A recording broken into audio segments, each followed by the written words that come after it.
O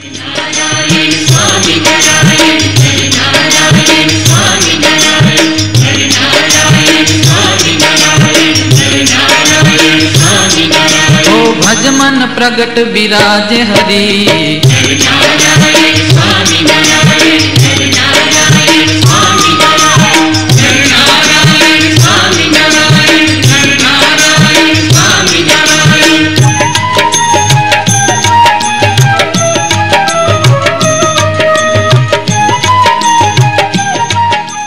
On the occasion of the first Patotsav of our Colonia temple,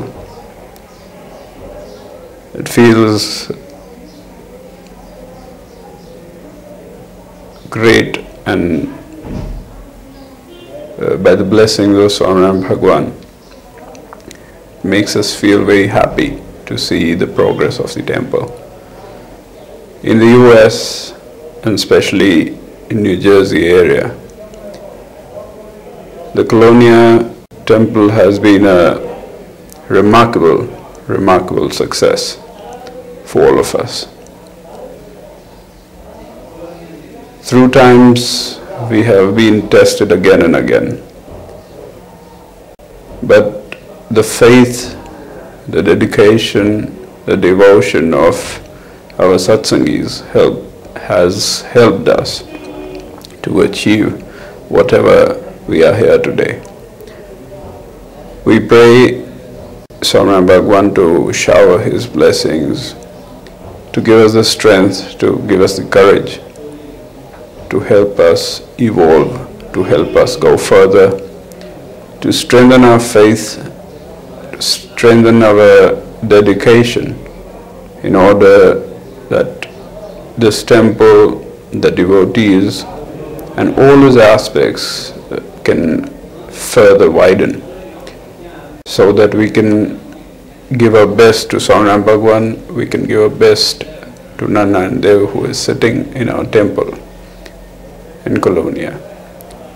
My heartily best wishes on this occasion of the first Patotsav of Colonia.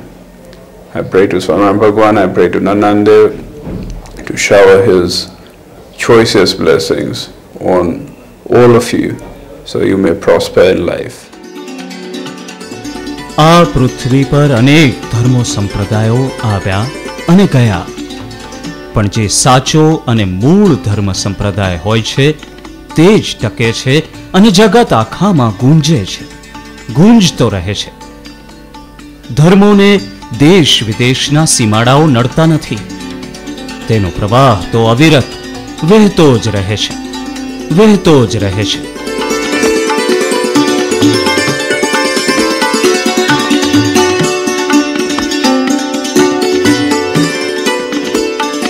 પવિત્ર શ્રી સ્વામિનારાયણ સંપ્રદાય પણ દેશ પરદેશના બંધનોને તોડીને આજે જગત આખામાં ફેલાયો છે.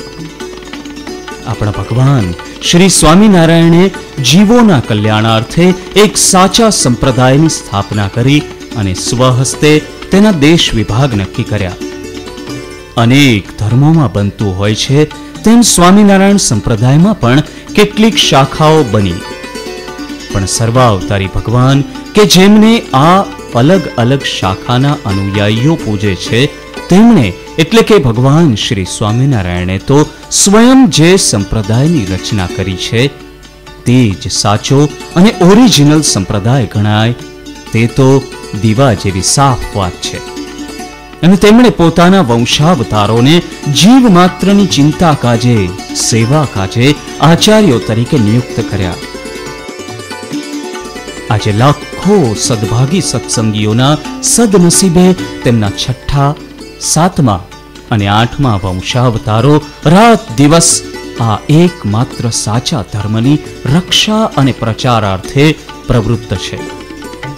અને ભગવાનના મુખ્ય 3 સંકલ્પોમાંના એક મંદિરોની રચના પૂર્ણ કરવા માટે પ્રવૃત્ત છે.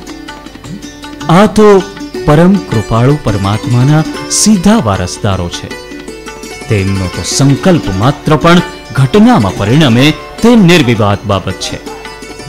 અને એટલે જ માત્ર ભારતમાં જ સત્સંગીઓ લાભ મેળવે એટલેથી ના અટકતા પરદેશમાં વસતા આપણા સત્સંગી બંધુઓ માટે પણ ચિંતા કરી અને અમેરિકા જેવા ભૌતિકતા સભર આધુનિકતમ પ્રદેશમાં પણ આપણા સંપ્રદાયની ધર્મ ધજા લહેરાવવાનું નક્કી કર્યું. આપણા ભગવાન શ્રી હરિના છઠ્ઠા વંશજ પરમ પૂજ્ય ધર્મ ધુરંધર આચાર્ય શ્રી તેજેન્દ્ર પ્રસાદજી મહારાજ શ્રીએ અમેરિકા જેવા દેશમાં આપણા સંપ્રદાયના મંદિરોના નિર્માણની પાવન શરૂઆત કરી અને 1978માં ISSO ઇન્ટરનેશનલ સ્વામિનારાયણ સત્સંગ ઓર્ગેનાઇઝેશનની સ્થાપના કરી, જે આજે એક બીજમાંથી મોટું વટવૃક્ષ બની ગયું છે. આજથી લગભગ 19 વર્ષ પહેલા ન્યૂ જર્સીના વિહોકનમાં સૌપ્રથમ મંદિરની સ્થાપના કરી. અમેરિકાના વિવિધ પ્રાંતોમાં સ્વામિનારાયણ સંપ્રદાયના સત્સંગીઓને સંગઠિત કરીને એક પછી એક એમ 6 મહામંદિરોની સ્થાપના કરી અમેરિકા વાસીઓ માટે મોક્ષના દ્વાર ખુલ્લા મૂક્યા. અને તેમના વંશજ આપણા વર્તમાન આચાર્ય શ્રી પરમ પૂજ્ય ધર્મ ધુરંધર 1008 શ્રી કૌશલેન્દ્ર પ્રસાદજી મહારાજ શ્રીએ પોતાની અપ્રતિમ આગવી કાર્યશૈલીથી પ્રવૃત્તિઓમાં 4 ચાંદ લગાવી દીધા.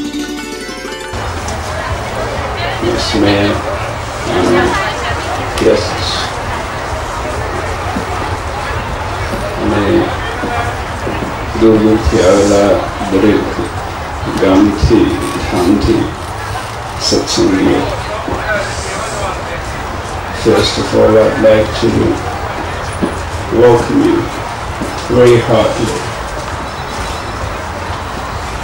It's very heartwarming to see you in this community. Basically the words of our Almighty God Swaminarayan is to shorten the distance between man and man, to spread humanity, to spread love, to spread devotion. And we are very happy, we are very thankful to you, all the invited guests, for helping us out in this mission of God, in this mission of humanity. Thank you very much. ભગવાનની કૃપા અને કરુણા આ સત્સંગ પર અદ્વિતીય છે. આપણે જોઈ રહ્યા છીએ કે આટલા દિવસથી ભગવાનનું સાનિધ્ય, ભગવાનની કથા વાર્તા અને ભજન ભક્તિમાં રહી અને આપણે આપણા જીવનું કલ્યાણ શોધીએ છીએ, માણીએ છીએ. બસ આ જ કરવાનું છે. આપણને જે મળ્યું છે, આપણા ભગવાન વિરાજમાન થવાના છે, એની એટલી જ પ્રાર્થના કરીએ. કારણ કે જ્યારે ઉત્સવ સમય થાય છે ત્યારે કોઈને કરવાની ક્ષમતા નથી મારામાં કે નથી તમારામાં. ભગવાન ઉત્સવમાં સાક્ષાત રહીને અને આપણા સંકલ્પ પૂરા કરે છે. અને આ ઉત્સવ સમય જે થાય છે એ એમની ઈચ્છા વડે કરીને એ જ કરે છે. મહારાજ આપણી સાથે હંમેશા રહ્યા છે અને હંમેશા રહેવાના છે. આજે એ જ પ્રાર્થના કરીએ કે જે આવેલા હરિભક્તો, મહેમાનો, દરેકને ભગવાન ખૂબ સુખી કરે, ખૂબ આશીર્વાદ આપે, દરેક રીતે સુખ્યા કરે. એ આજના દિવસે સર્વોપરી સ્વામિનારાયણ ભગવાનના ચરણમાં પ્રાર્થના.